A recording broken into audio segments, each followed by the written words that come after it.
So, today we're going to talk about something that sounds a little funny, but is actually really important: cleaning your chicken's bottom. If you've got backyard hens, you've probably seen what's called pasty butt or a poop caked vent. And it's not just messy, it can be genuinely life threatening.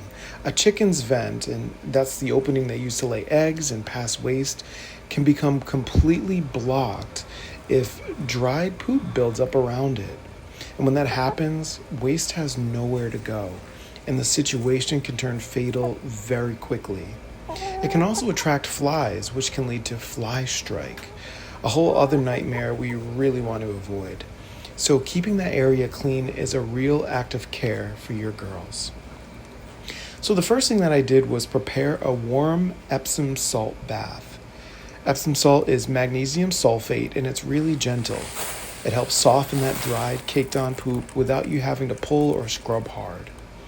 I just filled a basin with comfortably warm water, added a good amount of Epsom salt, and gave it a stir. The water should feel like a nice warm bath.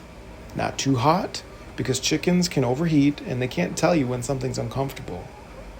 Then I gently lowered my girl in, making sure her back end was fully submerged, and I let her soak for a full 20 minutes. And honestly, most chickens actually calm right down in the water. It seems to feel good to them. You can just hold her gently and let the salt water do the work. Now, after the soak, the poop should be significantly softened. I put on some gloves, and this is just good hygiene practice, and then very gently started massaging the buildup away with my fingers. The key word here is gently. You really do not want to pull or tug at anything. Dried poop can bind tightly into the feathers, and if you yank it, you're going to pull feathers out with it, which is painful for the hen and can leave skin exposed and vulnerable. So if something isn't coming away easily, just re-soak it, let the water soften it more, and try again. Patience is everything here. I also want to mention I left some of the feathers trimmed, but for a few I chose not to trim because the buildup wasn't too severe. And that's a judgment call you can make for your own bird. Now, drying. This is the longest part. So now we're in that drying stage, and this is going to take a while, which is why you're watching me wave a hair dryer at a chicken for quite some time here. But this step is actually really important. You don't want to put a wet chicken back outside, especially if it's cold or even just cool. A wet hen can get chilled very fast, and that opens the door to respiratory issues. So we're going to do this properly. I've got the dryer on a low to medium heat, nothing too hot, and the chicken's skin is sensitive and you can absolutely burn them if you hold the dryer too close or leave it in one spot or the heat's up too high.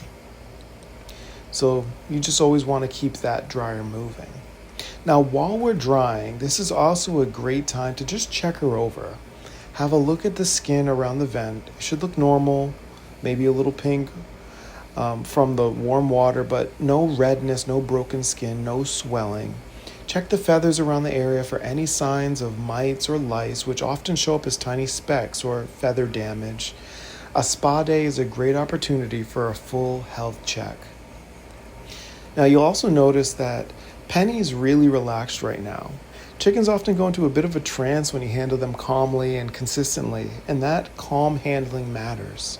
It keeps her stress low, and a stressed chicken takes longer to dry because they're moving around a lot more. So we're going to keep going until the feathers are fully fluffy and dry all the way to the skin. Don't rush this part.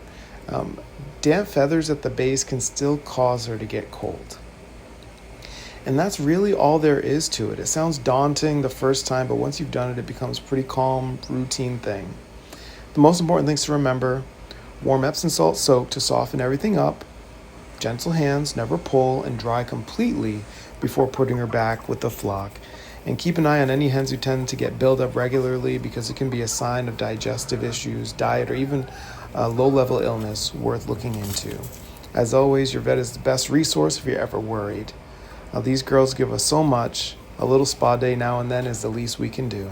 Thanks for watching, and I'll see you in the next one.